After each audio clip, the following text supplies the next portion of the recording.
റിയൽമിയുടെ Realme 13 pro series Indian മാർക്കറ്റിൽ launch ചെയ്യാൻ പോകുന്നുണ്ട്. റിയൽമി 13 പ്രോ സീരീസിന്റെ ഇന്ത്യയിലെ ലോഞ്ച് ഡേറ്റ് ഇപ്പം ഒഫീഷ്യലായിട്ട് കൺഫേം ആയിട്ടുണ്ട്.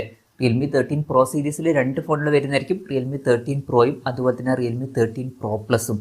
ഈ ഒരു വീഡിയോയിൽ നമ്മൾ നോക്കാൻ പോകുന്നത് റിയൽമി 13 പ്രോ പ്ലസ് എന്നുള്ള സ്മാർട്ട് ഫോണിനെ പറ്റിയിട്ടാണ്. നമ്മൾ ആദ്യം ഫീച്ചേഴ്സും കാര്യങ്ങളൊക്കെ നോക്കുകയാണെന്നുണ്ടെങ്കിൽ ഡിസ്പ്ലേയുടെ കാര്യത്തിൽ ഈ ഒരു സ്മാർട്ട് ഫോണിൽ 6.7 ഇഞ്ചിന്റെ ഫുൾ HD പ്ലസ് ഡിസ്പ്ലേ വന്നേക്കാം. AMOLED ഡിസ്പ്ലേയും കാര്യങ്ങളൊക്കെ ഇതിൽ വരുന്നതായിരിക്കും. പിന്നെ ചിലപ്പം ഇതിൽ 1.5K റെസൊല്യൂഷൻ വരാനും ചാൻസ് ഉണ്ട്. കർവ്ഡ് ഡിസ്പ്ലേയും കാര്യങ്ങളൊക്കെ ഇതിൽ വരുന്നതായിരിക്കും. 120 Hz റിഫ്രഷ് റേറ്റ് ഒക്കെ ഇതിൽ സപ്പോർട്ട് ചെയ്യുന്നതായിരിക്കും. പഞ്ചോൾ ഡിസൈൻ ഈ ഫോണിൽ വന്നേക്കാം. പഞ്ചോൾ വരിക ടോപ്പ് സെന്റർ ഭാഗത്തായിട്ടായിരിക്കും. 10-bit ഡിസ്പ്ലേ പോലുള്ള ഫീച്ചേഴ്സും കാര്യങ്ങളൊക്കെ ഈ ഫോണിൽ വന്നേക്കാം. അപ്പം ഈ ഒരു ഫോണിൽ അത്യാവശ്യം നല്ല ഡിസ്പ്ലേ ഫീച്ചേഴ്സും കാര്യങ്ങളൊക്കെ വരാൻ സാധ്യതയുണ്ട്. In display finger print sensor ഈ ഫോണിൽ വരുന്നതായിരിക്കും. പിന്നെ ഗ്ലാസ് ബാക്ക് ബോഡിയുമായിട്ട് വരുന്ന ഒരു വെർഷനും അതുപോലെ തന്നെ വീഗൻ ലെതർ ബാക്ക് ബോഡിയുമായിട്ട് വരുന്ന ഒരു വെർഷനും വന്നേക്കാം.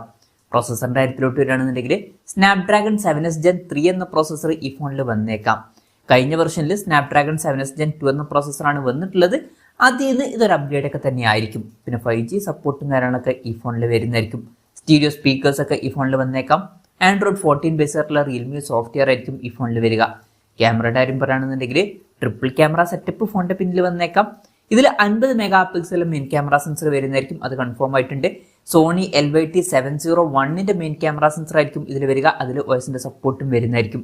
അതുമാത്രമല്ല ഇതിൽ 50 മെഗാ പിക്സലിന്റെ സോണി LYT600ന്റെ ഒരു പെരിസ്കോപ്പ് ലെൻസും വരുന്നതായിരിക്കും. ഇതിൽ 3x ഒപ്റ്റിക്കൽ സൂം ഒക്കെ സപ്പോർട്ട് ചെയ്യുന്നതായിരിക്കും. ഈ രണ്ട് സെൻസേഴ്സ് ഇപ്പോൾ ഒഫീഷ്യലായിട്ട് കൺഫേം ആയിട്ടുണ്ട്. പിന്നെ ഇതിന്റെ കൂടെ 8 മെഗാ പിക്സൽ ഒരു അൾട്രാ വൈഡ് ആംഗിൾ ലെൻസും വന്നേക്കാം.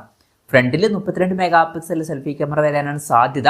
പിന്നെ ക്യാമറ പെർഫോമൻസ് ഒക്കെ ഒന്നുകൂടി ബെറ്റർ ആക്കാൻ വേണ്ടിയിട്ട് ഹൈപ്പർ ഇമേജ് പ്ലസ് എന്നുള്ള ഒരു ഫീച്ചറും കാര്യങ്ങളൊക്കെ ഇതിൽ വരുന്നതായിരിക്കും. ഇത് റിയൽമിയുടെ പുതിയൊരു ടെക്നോളജിയാണ്.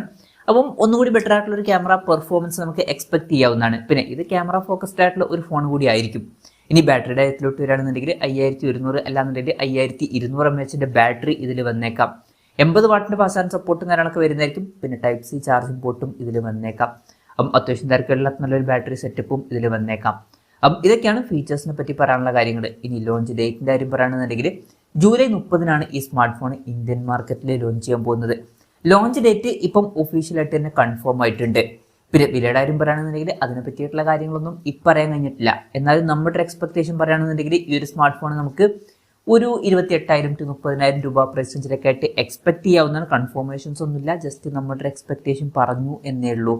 എന്തായാലും റിയൽമിയുടെ റിയൽമി 13 പ്രോ പ്ലസ് എന്ന പുതിയൊരു സ്മാർട്ട് ഫോൺ ഇന്ത്യൻ മാർക്കറ്റിൽ ലോഞ്ച് ചെയ്യാൻ പോകുന്നുണ്ട്. ഈ ഒരു ഫോണിനെ പറ്റിയിട്ടുള്ള നിങ്ങളുടെ അഭിപ്രായം ജസ്റ്റ് ഒന്ന് കമന്റ് ചെയ്യുക. അതുപോലെ തന്നെ ഈ ഒരു സ്മാർട്ട് ഫോൺ ഇന്ത്യൻ മാർക്കറ്റിൽ നിങ്ങൾ ഏത് പ്രൈസിങ്ങിലാണ് എക്സ്പെക്ട് ചെയ്യുന്നത് എന്നുള്ള കാര്യം കൂടി ജസ്റ്റ് ഒന്ന് കമന്റ് ചെയ്യുക.